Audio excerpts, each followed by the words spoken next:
Good morning po sa inyo lahat mga idol. Tara, samahan niyo ako sa countryside tour.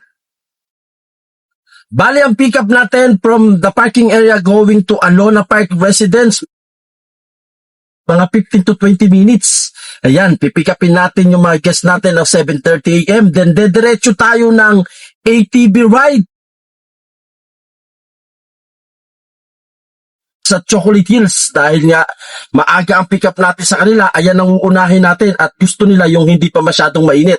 Kaya naman, let's adventure begin! At pagkatapos naman ng ATV ay aakyatin naman nila ang 220 step. 1, 2, 3.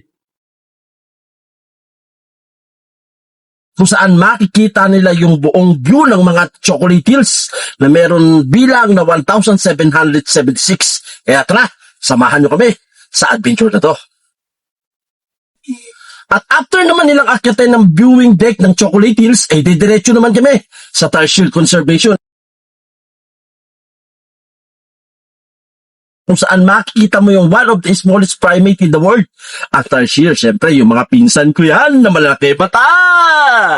At pagkatapos naman nilang mabisita yung pinsan kong malalaki ang mata, diretso naman tayo sa man-made forest.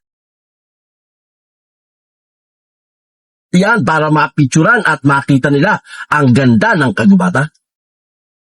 At pagkatapos naman dyan sa man-made forest, ay diretso na tayo syempre sa kainan. Po, ang presyo dito sa floating restaurant, kung sa upstream ka magta-try na floating restaurant ay 1,000 po ang presyo at kung dito naman sa downstream is 950. Kaya pili na kayo kung saan nyo gusto. At kung bet nyo namang humawak ng ahas pagkatapos ng floating restaurant ay isusunod na natin yan.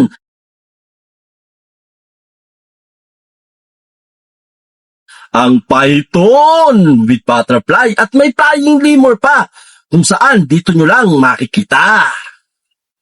At after naman ng python and butterfly, syempre bibisitahin natin ang the oldest stone church in the region, ang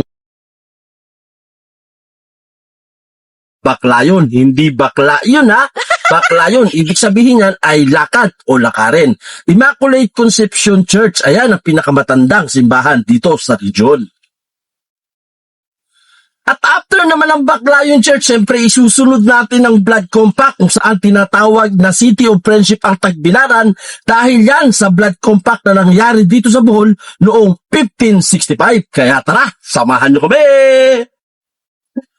At siyempre kung gusto naman nilang bilhan ng pasalubong yung mga kaibigan nila na hindi nakasama o pamilya nila, pwede rin natin yung idaan dito lang yan sa souvenir shop.